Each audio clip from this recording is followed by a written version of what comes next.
Obrigado. Educado. Bom dia, Vinícius. Bom dia, Cid. O melhor tatuador das galáxias. Só não tem coragem de tatuar o pastor.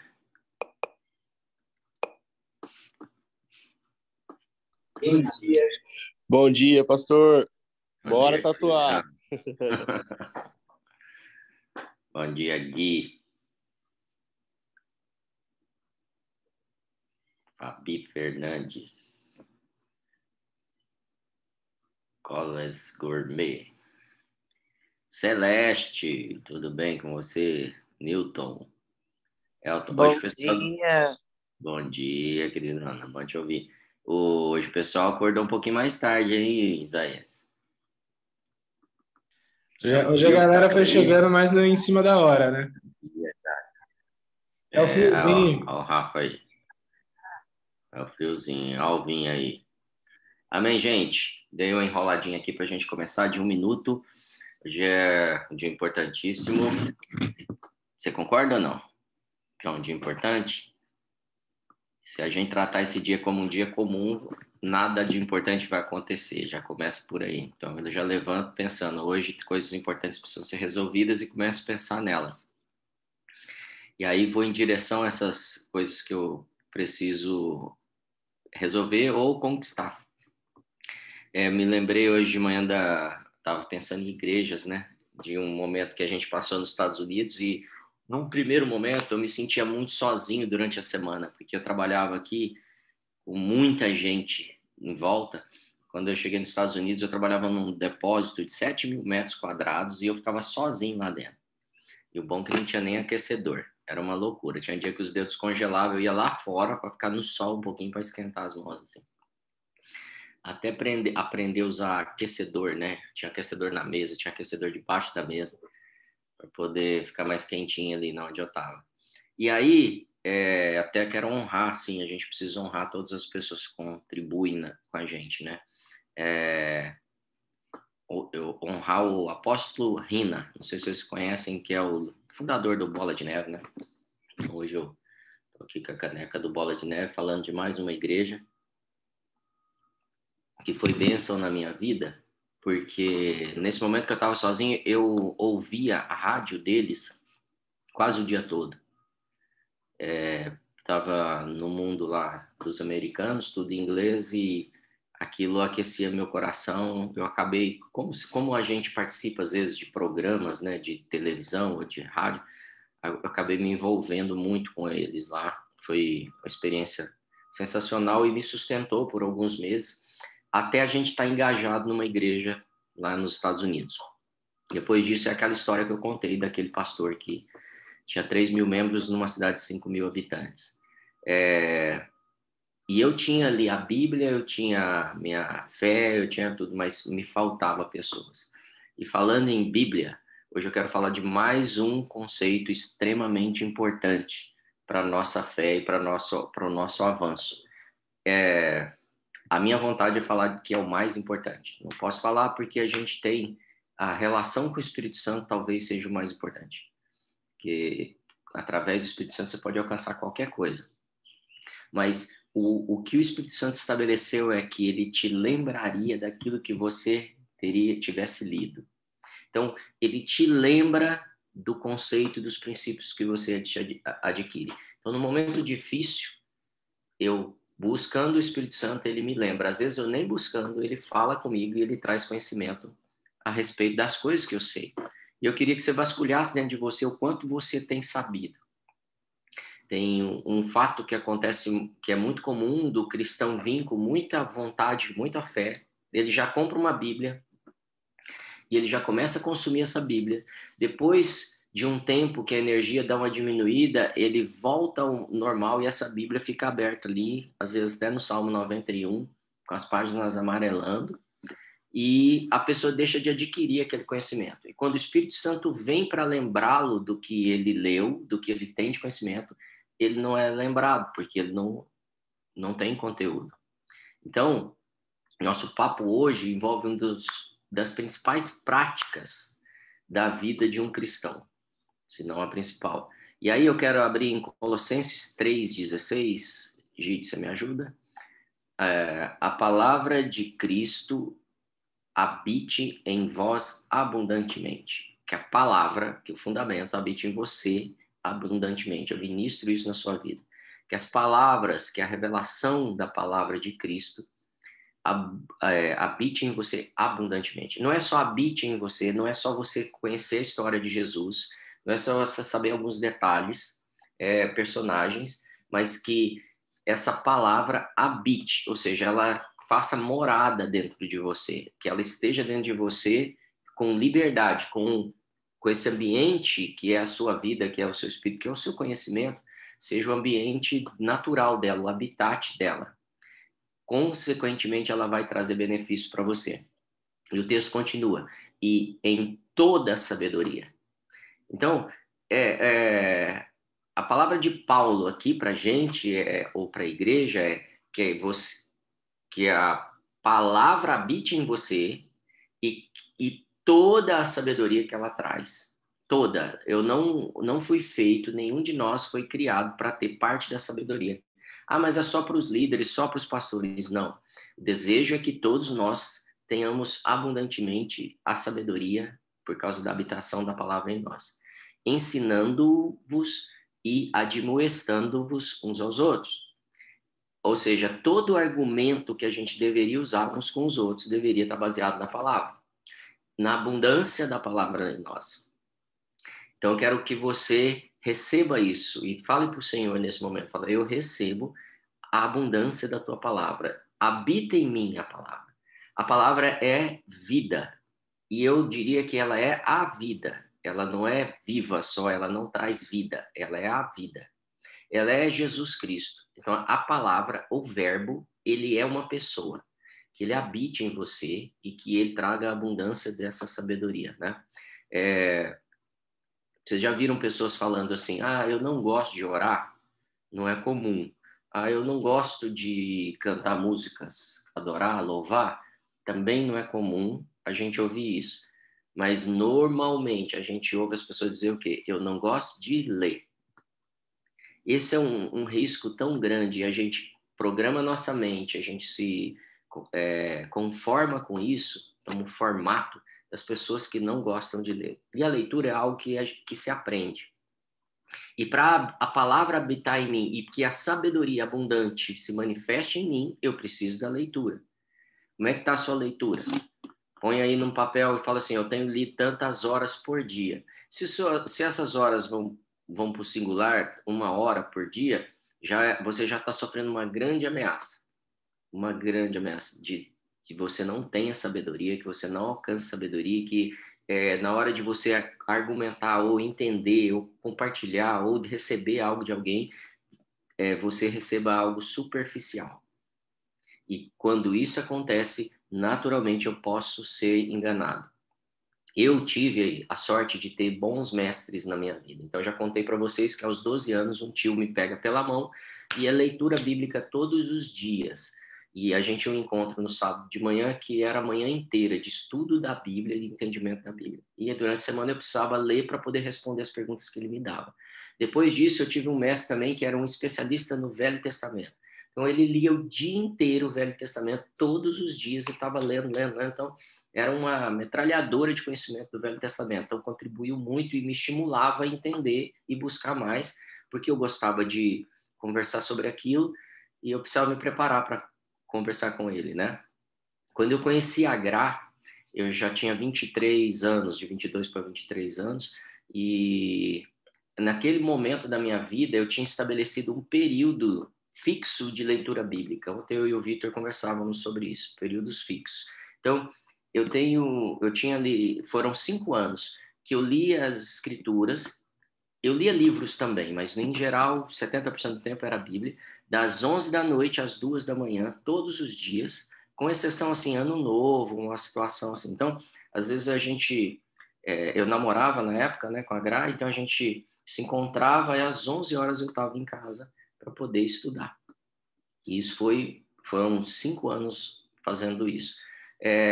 Com certeza isso contribui para um monte de solução que eu acho na minha vida, de insights, de revelações, entendimentos da própria Escritura. Por quê? Porque houve uma dedicação àquilo, né? Então, foi um programa que eu estabeleci de leitura na minha vida. Não sei se você já fez um programa de leitura, né? Então, como é que eu fui convencido disso? Eu não fui convencido. Eu fui levado, tipo, eu estou falando com você aqui e estou te dizendo, se você não ler, coisas gravíssimas vão acontecer com você. É mais ou menos assim. Pode ser pelo medo. Ou, se você ler, coisas grandes vão acontecer na sua vida por causa da sabedoria que você vai adquirir. Então, é um momento de decisão. Eu preciso partir de um momento de decisão. Eu não preciso ser convencido disso. Não foram argumentos que me levaram a isso. Foi a construção de um hábito. E aí isso se tornou fundamental. É como comer. Depois que você passa um tempo de leitura bíblica, de leitura das escrituras, de consumir aquilo, você sente falta. Eu estou falando literal. Quem tem essa prática vai concordar comigo. Você sente falta da Bíblia. Eu preciso de um texto. Parece eu preciso comer alguma coisa à tarde. Eu preciso de um texto agora. E aí você corre para as escrituras, ou você começa a meditar naquilo que você já leu, e o Espírito Santo começa a te alimentar. É fome mesmo. Lá em João 5,39, tem algo extremamente importante que concorda com isso que eu estou trazendo para vocês. Diz assim: examinais as Escrituras, porque vós cuidais ter nelas a vida eterna. E são elas que de mim testificam. Você quer saber sobre Jesus? Testificar é experimentar essa experiência de vida de Jesus. Você quer a experiência de vida de Jesus? Nada vai te dar a experiência com clareza como as Escrituras. Até porque as Escrituras são reveladas pelo Espírito Santo e a cada um é revelada conforme a sua identidade, o propósito da sua vida. Então, eu posso te contar das minhas revelações a respeito de Jesus, e isso não fazer tanto sentido para você ou ser recebido de forma parcial, superficial. Por quê? Porque ele veio numa embalagem para o Marcelo, essa revelação. Quer dizer que a gente não deve compartilhar com o outro? Deve, porque o conhecimento que eu recebo eu vou te dar e vai agregar o seu. Mas não é o conhecimento que você mais precisa. O conhecimento que você mais precisa é você, as Escrituras e o Espírito Santo. É ele que vai te dar. É impossível que eu dê mais ou melhor do que o Espírito Santo para a sua vida e do que a própria palavra, do que a própria pessoa de Jesus, que é representado nas Escrituras, como ele falou aqui, que testificam de mim, que vão contar a respeito de mim, né? Desde 1 Reis, se você começar a ler as Escrituras no começo, ele vai orientar que um líder tem que ter uma cópia das Escrituras. Então, todo líder, desde aquela época, tem que ter uma cópia. Hoje, todos nós somos líderes de alguma coisa, ou da nossa família, ou na empresa, ou no emprego, ou na escola, ou na igreja, ou num departamento, seja onde for, a gente lidera, a gente influencia. Então, nós temos que ter uma cópia das Escrituras. No dia, o Egídio estava dando para o Alvin uma Bíblia. Isso é algo poderoso. Quando eu pego uma Bíblia nova, a última vez que eu recebi uma Bíblia nova, eu até me emocionei, assim. Essa Bíblia dei de presente para a Sara depois. É algo que você começa a achar tanto valor ali que é incrível. Então, que Bíblias a gente tem? Tá? Eu tenho em casa, por exemplo, várias Bíblias. Isso contribui para que eu faça estudos separados. Está claro para vocês que a gente está fazendo aqui uma construção das práticas espirituais, né? Das práticas mínimas que a gente tem que ter para ter uma vida espiritual. Então, ontem a gente falou do que a gente falou ontem mesmo, hein? Alguém lembra? Eu esqueci. Só para ver se vocês estão... Jejum. Bom, de jejum. Hoje nós estamos falando da leitura da Bíblia. Então, são coisas complementares. E o pastor, você podia começar não pelo jejum, né? Por comer, né? Teve gente que me falou isso aí. Então, vamos lá. Então, eu tenho várias versões das Escrituras. Eu tenho a King James, aí a gente tem inglês e português, que tem uma pequena diferença nela para o português. Tem a NVT, que é uma Bíblia mais nova, tá? Uma versão mais nova. Tem a NVI, que é a Bíblia, uma das Bíblias que eu mais leio. Não é a minha Bíblia de cabeceira que eu amo, especial, que a que eu amo é a Thompson, acho que é Vida, né? De 1990. Para mim, uma das melhores versões da Bíblia que tem. E depois a NVI. Tem a mensagem que para mim não é uma Bíblia, na verdade é uma parábola sobre a Bíblia, mas é interessante de vez em quando eu pesquisar ali. E aí a Almeida tem revisada, atualizada, 1969, deve ter até mais alguma. Eu tenho a Bíblia Jerusalém, que eu considero que é uma Bíblia católica, que tem uma versão sensacional também, muito fiel, tá? Tirando os livros apócrifos, é uma versão muito fiel. E tem um, por último, que o Paulo Nunes até que me indicou, que é a versão contextual. Além disso, que vem muito direto da tradução do hebraico, tá? E, inclusive, muitas palavras não são traduzidas como nomes próprios, principalmente, os nomes de Deus e tal, é bem legal. E eu tenho algumas Bíblias, outras Bíblias que são traduzidas direto, inclusive Bíblias judaicas messiânicas. Por que tanta Bíblia? Primeiro, que você vai pegar gosto por isso, vai querer consumir mais. E segundo, a gente precisa pesquisar nas Escrituras, porque muitas Bíblias são tendenciosas dentro da doutrina de suas linhas teológicas. Então, Bíblias que vêm de linhas batistas, metodistas, presbiterianas, elas são já traduzidas para você ter mais clareza na revelação que eles têm. Então, é legal você buscar, principalmente Bíblias que têm traduções diretas, tá bem? Então, como ler a Bíblia? Segunda informação que eu quero te passar. Primeira coisa, antes de ler a Bíblia, ore. Eu não sei se você faz isso, você abre a Bíblia, você abre a Bíblia e põe o dedo lá. Tá? Isso não existe, isso é mandinga, não tem nada a ver com isso, a não ser que o Espírito Santo te fala assim, ó, vai lá e abre a Bíblia assim, põe o dedo, que não vai ser algo comum, isso é a caixinha de sorte. Então, a primeira coisa, ore. Ore sobre o que você vai fazer. Agora eu vou comer daquele alimento que vai testificar de Jesus Cristo, o ser mais supremo, aquele que todas as coisas foram criadas por ele, através dele, vieram a existir por causa dele, o verbo da vida, aquele que se fez homem, se fez carne, ele era o verbo, né, e esteve entre nós. Ou seja, é tão grande isso que a gente vai fazer agora, que eu preciso de sabedoria para isso, eu preciso eu preciso tirar as escamas dos meus olhos para poder ler. Então, ore, primeira coisa. Depois escolha uma linguagem fácil. Eu te sugiro NVI, NVT, são as linguagens mais fáceis, se você não tem prática de leitura bíblica. Depois de escolher uma Bíblia, aí você ora de novo. Aí você senta antes de abrir essa Bíblia e ora de novo. Fala assim, escolhi essa Bíblia, me dá revelação, me dá clareza, me faz entender os teus mistérios aqui, né? Aí você escolhe, se você não tem prática, algum livro fácil. Alguns livros são mais fáceis, por exemplo, Provérbios, você vai falar muito de princípios, e você começa a se contextualizar ali com as escrituras. Salmos. Depois você passa, por exemplo, para os evangelhos. Então, lê lá os 4 evangelhos, entende um pouco essa história de Jesus na Terra e do plano dele funcionando para o futuro. Depois eu gosto eu sugeriria leitura de Bíblias, de livros que são mini-bíblias, Isaías e Romanos. Eles são mini-bíblias, ali estão contextualizada a Bíblia inteira, tá? Eu considero todos os livros mini-bíblias. Em todos os livros você consegue ter toda a revelação do plano de Deus. Mas esses dois são os mais completos, eu diria. Pode ir depois disso para Atos. Então tem uma sequência aí, se alguém anotou, coloca aí no chat para o pessoal. Depois você pode ir para Atos, você vai entender um pouco mais do funcionamento da igreja e do seu papel dentro desse contexto coletivo aí, tá? Não pule nada. Não pule nada da Bíblia. Tem gente que não lê genealogia, que não lê dados históricos. Existem revelações sensacionais dentro das genealogias, coisas que você vai entender o apontamento de Jesus Cristo, obras e mistérios que vão acontecer no futuro dentro das genealogias, até da tradução dos nomes das pessoas, tá? Então, cada texto carrega a revelação. Depois de você ter feito isso, aí você ora de novo.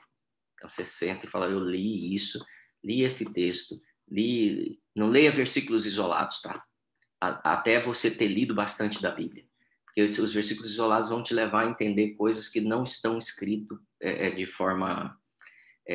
não estão querendo dizer isso. Estão escritos lá, mas ele não quer dizer isso. Eu preciso do contexto. Então, você senta a hora de novo, fala, me revela isso, Senhor Deus, eu preciso entender. Me dá clareza. Me faz isso, e faz isso ser um alimento dentro de mim, isso ser força dentro de mim, isso ser sabedoria dentro de mim. E depois medite mais na palavra. Eu li isso, então o que deixa eu pensar? E o Espírito Santo vai te lembrar daquilo. É como se você estivesse extraindo ali os nutrientes daquele alimento. E aí você vai seguindo, tá bom? Qual é o perigo de não ler a Bíblia? Tem um perigo que é a operação do inimigo na sua vida. C.S. Lewis diz o seguinte: eu não passo o meu dia olhando para o sol, mas eu passo o dia olhando para tudo por causa do sol. Eu não fico lá olhando, eu não fico olhando para a Bíblia, mas eu passo o dia olhando para aquilo que a luz me revela. Então, qual é o maior inimigo do homem? Muitas pessoas vão falar que é o pecado, outros vão falar que é o diabo, outros vão falar que é Adão, vão falar que é o anticristo. E isso é só alegoria e engano que o diabo usa, inclusive, para nos tirar a visão clara de quem é o nosso maior inimigo. Nosso maior inimigo chama-se ignorância. Ignorância. Esse é o maior inimigo que o homem tem. Segundo a Bíblia, é a ignorância, não é o diabo. Por quê? Porque a Bíblia diz que se resistir ao diabo, ele foge de você. Então, o grande inimigo é esse que você resiste e ele fugiu. A chave de expulsar o demônio é só resistir a ele. Tem pessoas que falam, mas como é que eu livro isso da minha casa? Resista a ele. Muda a rotina da sua casa.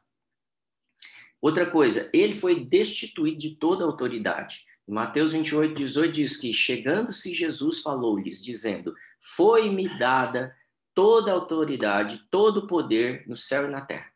Alguém ficou sem autoridade. O diabo não tem autoridade, né? Então, o maior inimigo do homem, quem é? A ignorância. Nós sofremos hoje na terra pela falta de conhecimento. Nós não sofremos por outro motivo, senão a falta de conhecimento. Jesus resolveu o problema do pecado, Jesus tirou a autoridade de Satanás, Jesus nos reconectou com Deus. Então, por que sofremos ainda? Oséias diz que o meu povo perece por falta de conhecimento. Daí a necessidade da leitura bíblica, da profundidade com as Escrituras. A palavra ignorância é a mesma palavra para trevas na Bíblia. E Satanás é o príncipe das trevas. Então, quando eu não tenho profundidade na Bíblia, eu começo a ter profetada, eu começo a ter sentimento, na verdade, tudo isso é ignorância. São coisas humanas ou do diabo. Eu preciso das Escrituras para ter clareza. E eu posso te dizer, muitos líderes, inclusive de igreja, não têm profundidade bíblica, não têm conhecimento bíblico. Por isso que andam muitas vezes por qualquer tipo de doutrina.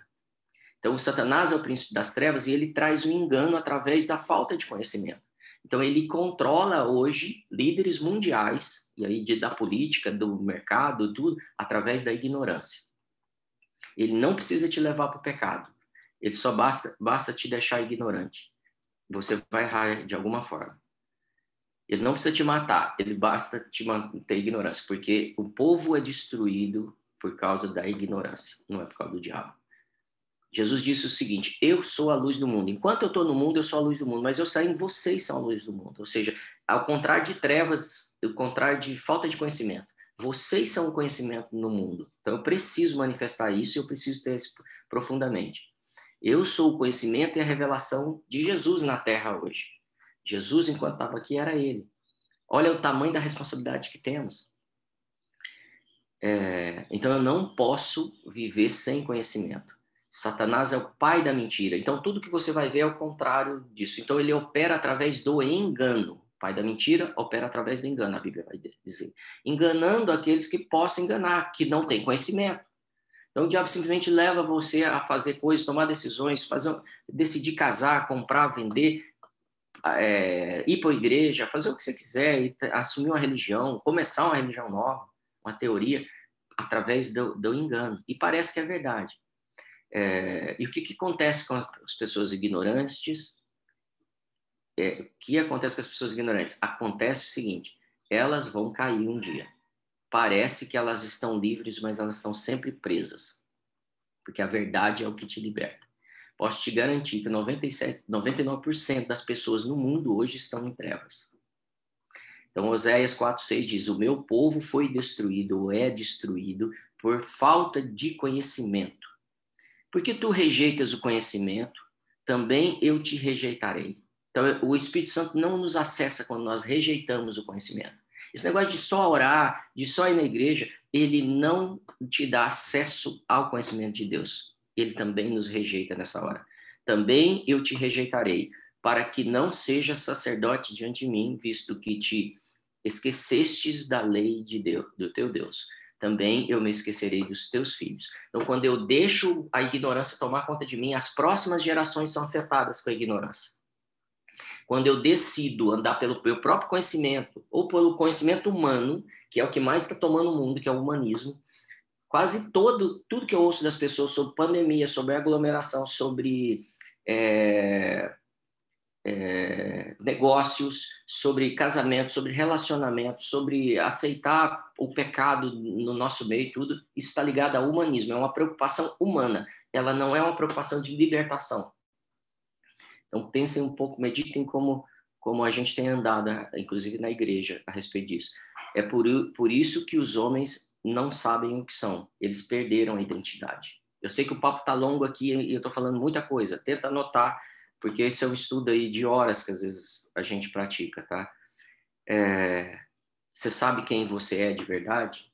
Então só tem um jeito de saber, conhecendo ele, através das Escrituras, revelado pelo Espírito Santo, conhecendo o testemunho de Cristo, através das Escrituras, revelado pelo Espírito Santo.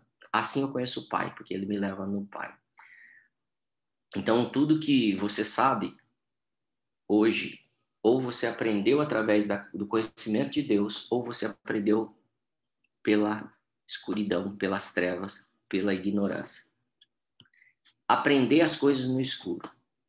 Por isso que C.S. Lewis fala que tudo que ele vê é através da luz, que é contextualizando a frase que ele trouxe. E aí, então, se você é um filho, leia comigo Salmo 82:5, diz assim: eles não conhecem nem entendem, andam em trevas. Esse é o resultado de não conhecer e não entender, andar em trevas. Andar em trevas quer dizer, eu vou tropeçar toda hora. Eu não consigo vencer determinados pecados, eu não consigo, porque eu não tenho luz suficiente para isso. Todos os fundamentos da terra, termina assim esse versículo. Com quem que ele está falando? Com quem que esse texto está tratando? Se você voltar no versículo 1 do Salmos 82, vai falar assim, Deus está na congregação dos poderosos. Eu não sei, muitas vezes, que eu sou poderoso. E eu não estou falando de você mesmo, dar seus braços, seu nome, não. Falando Cristo em vós, a esperança da glória. O Espírito Santo dentro de você é poderoso para fluir rios de água viva. Então ele está falando com a congregação dos poderosos. Vocês precisam de conhecimento para entender e para andar na luz. Esse é o caminho. A palavra é a luz para os nossos caminhares. E aí, eu sei que tem 2 minutos só, mas eu queria explorar mais uma dica para você. Quanto tempo você precisa para isso? Tá? Para ter conhecimento de escritura. Eu não sei quantas vezes você leu a Bíblia. Se você é um cristão e não leu, você está andando em trevas sendo um cristão. Porque você precisa disso. Podcast, pregação, culto não é luz, é contexto e ajuda para você ter acesso aos fundamentos. O fundamento é a própria palavra. Nunca Jesus falou, ouçam bastante pregação do pastor Marcelo. Não, ele falou, leia a Bíblia. Leia a Escritura. Lá é que se encontram os mistérios. Lá é que encontra o conhecimento. Mas o pastor Marcelo vai te ajudar. Mas ele não é a revelação. Ele pode te ajudar no caminho, como estou fazendo hoje. Por exemplo, às vezes as pessoas ficam discutindo um monte de pregação, um monte de pregador, mas não tem Bíblia. Eles estão discutindo leite, são bebês discutindo assuntos de leite, porque pregação é leite, não é alimento sólido. Pregação é refresco, não é uma sopa, um alimento que me sustenta. Então, o alimento sólido é a própria Escritura. E se eu não estou consumindo dele, provavelmente eu tenho sido fraco. E aí eu tenho 1 minuto para dizer quanto tempo você precisa para ler a Bíblia. Eu não sei se você já fez conta. E você vai ficar espantado. Você precisa de 240 horas. Então, se você pegasse férias durante 30 dias e falar assim, eu vou ler 12 horas por dia a Bíblia, em 20 dias, é isso, né? 10 dias, 12 horas por dia. Em 20 dias você leria a Bíblia inteira. Inteira. Se você falar, eu vou ler 1 hora por dia, você precisa de 240 dias. Então, se você ler só 1 hora, a gente está investindo meia hora aqui todos os dias.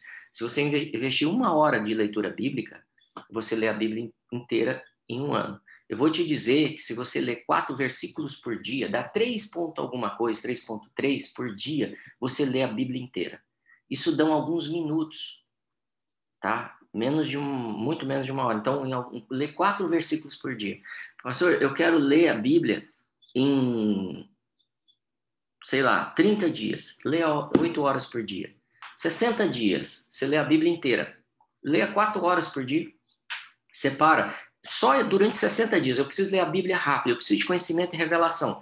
Invista 4 horas do seu dia. Assim, todas as noites eu vou tirar 4 horas. Em 60 dias você leu a Bíblia. É um desafio muito pequeno, gente.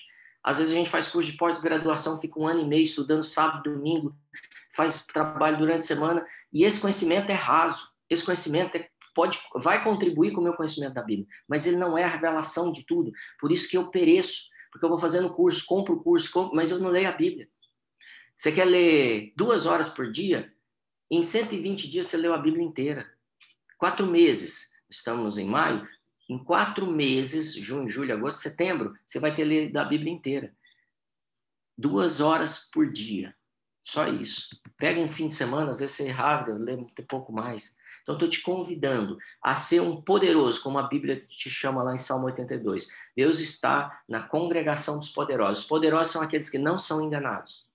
Pai, eu oro agora e abençoo que haja sede e fome entre nós. Que nosso coração queime pela tua palavra. Que haja emoção quando a gente pega uma Bíblia como aqueles que são sedentos pela tua palavra. Que nós queiramos, Senhor, ter profundidade no teu conhecimento e que não sejamos enganados por esse século, por esse padrão mundial, por essas narrativas e discussões humanas. Que nós entendamos o que está acontecendo no mundo em relação a essa pandemia, a política, as minorias, esses movimentos, que nós entendamos, porque as tuas escrituras nos trazem todo o conhecimento. Eu sou grato porque o Senhor nos concedeu o acesso à Bíblia, porque muitos países não têm esse acesso. Nós valorizemos isso e declaremos a tua palavra onde formos, Senhor. Em nome de Jesus, nós não seremos enganados, nós não seremos destruídos e a nossa descendência será abençoada pela luz que nós receberemos. Eu invisto em você agora com uma oração que impacte o seu conhecimento, sua mente agora, e que você seja rompido para que entenda que toda a fonte de sabedoria está nas Escrituras e que a partir de hoje você não a abandone nem um dia sequer, em nome de Jesus. Amém, gente? Desculpe os 2 minutos que eu passei aí, mas o assunto é extenso. Faça sua lição de casa. Deus abençoe vocês aí no Instagram, tá bom? Vou deixar mais um minutinho aqui, porque se alguém tiver algum motivo de oração, algum comentário, manda aí. E aqui no Zoom, Deus abençoe vocês. Tem alguém que quer fazer algum comentário? Eu tenho mais alguns minutinhos ainda aqui.